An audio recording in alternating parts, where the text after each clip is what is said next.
Anak perusahaan Google di Rusia dilaporkan mengalami kebangkrutan setelah pihak berwenang menyita rekening banknya.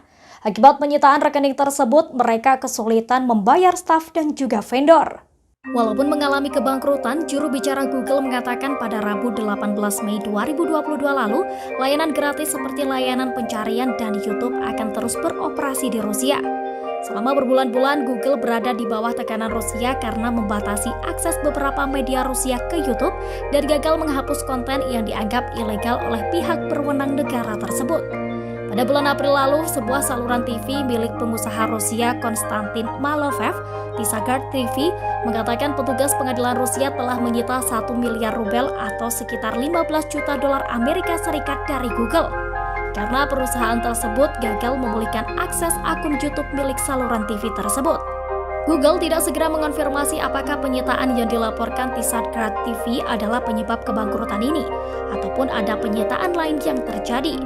Basis data layanan jurusita federal Rusia mencatat 2 penyitaan sejak pertengahan Maret lalu tanpa menyebutkan jumlah denda dan biaya penegakan hukum lainnya. Namun layanan tersebut mengonfirmasi telah menyita aset dan properti Google. Google sempat mengungkapkan telah memindahkan banyak karyawannya keluar Rusia sejak invasi negara tersebut ke Ukraina dimulai pada 24 Februari lalu. Namun beberapa karyawannya memilih untuk tetap tinggal di Rusia.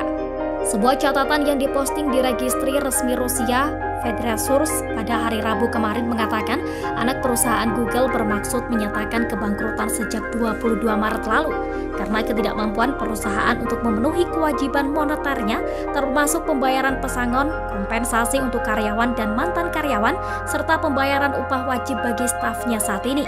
Google yang telah menghentikan penjualan iklannya untuk sementara waktu dan sebagian besar operasi komersial lainnya di Rusia mengatakan layanan gratisnya seperti Gmail dan Maps akan tetap tersedia untuk pengguna Rusia. Rusia mengatakan pada hari Selasa 17 Mei 2022 lalu, pihaknya tidak berencana untuk memblokir layanan YouTube karena kemungkinan akan membuat pengguna Rusia menderita sehingga langkah tersebut harus dihindari. Menurut laporan kantor berita Rusia TASS, Kepala Eksekutif Rostelecom Mikhail Osevsky pada hari Rabu lalu mengatakan layanan Google masih beroperasi seperti biasa di Rusia. Sementara itu pada bulan Desember, Rusia menjatuhkan denda senilai 7,2 miliar rubel kepada Google karena kegagalannya menghapus konten yang dianggap ilegal oleh Rusia.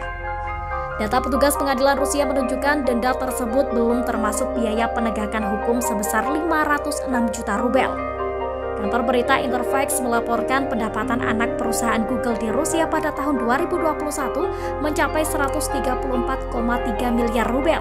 Sedangkan Google pada bulan lalu mengatakan Rusia menyumbang 1% pendapatannya tahun lalu, yaitu sekitar 2,6 miliar dolar Amerika Serikat.